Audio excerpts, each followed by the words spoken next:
روزہ رکھنے کے 7 جسمانی فائدے۔ روزہ شوگر لیول کو کنٹرول کرنے میں اہم کردار ادا کرتا ہے۔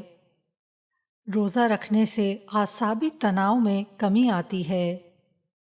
یہ سینے کی جلن کو دور کرنے میں مدد دیتا ہے۔ روزے کے ذریعے جگر کو خاص آرام ملتا ہے جو عام حالات میں ہمارے جسم میں 15 اعمال سر انجام دینے میں لگا رہتا ہے۔ یہ وزن میں کمی کو بھی فروغ دیتا ہے۔ روزہ آپ کے جسم میں موجود چربی کو کم کرنے میں مدد دیتا ہے۔ یہ دماغی کام کرنے کی صلاحیت کو بھی بڑھاتا ہے کیونکہ روزہ رکھنے سے دماغی خلیے زیادہ تعداد میں بنتے ہیں۔ رب تعالیٰ سے دعا ہے کہ وہ ہمارے روزوں کو قبول فرمائیں۔ آمین ثم آمین۔